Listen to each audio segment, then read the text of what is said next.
রাতে বন্ধুরা তো এখন যাচ্ছি ভগবানের ঘরে, কারণ ভগবানের ঘরে ভোগ লাগানো আছে। তা যেতে যেতে তো বাইরে দেখছি, বাহ, বড্ড বৃষ্টি নেমেছে। তা তোমরাই বলো দেখি, শীতের দিনে বৃষ্টি নামলে কার ভালো লাগে? তা ফাইনালি চলে এলাম ভগবানের ঘরে। তা ভোগ লাগিয়েছি কী কী দিয়ে তোমরা দর্শন করো। ভগবান যা আমাকে জুটিয়েছে তাই দিয়েই আমি ভগবানকে ভোগ লাগিয়েছি। তো বাবুরা তো বসে আছে, তো বাবুদেরকে রেডি করে সব কিছু কমপ্লিট করে বাবুদেরকে শয়নে দিয়ে দিয়েছি।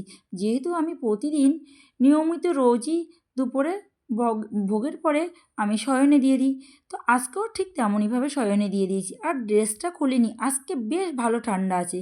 তো বাবুদেরকে বলছি, বাবু তোমরা শুয়ে পড়ো, বেকার বেকার ঠান্ডায় আর বেশি বসে থাকতে হবে না। তো দেখো এক এক করে আমি শুইয়ে দিয়েছি, সবাইকে শয়নে দিয়েছি। মধুসূদন, কেশব, মদনমোহন, বলরাম সবাই শুয়ে পড়েছে। তো আমি বললাম, বাবু এর ওপরে এইবার আমি কম্বলটা দিয়ে দিই, নাহলে বেশ ঠান্ডা, আর বাইরে যেন ঝোড়ো হাওয়া বইছে। তো যাই হোক, কম্বলটা গায়ের ওপর দিয়ে দিলাম, দিয়ে বলছি, বাবু এবার তোমরা ঘুমিয়ে পড়ো, আবার বিকালে জাগিয়ে দিয়ে টিফিন দেবো। তো বন্ধুরা, ভিডিওটি কেমন লাগলে, ভালো লাগলে লাইক শেয়ার কমেন্ট করো। রাধে রাধে।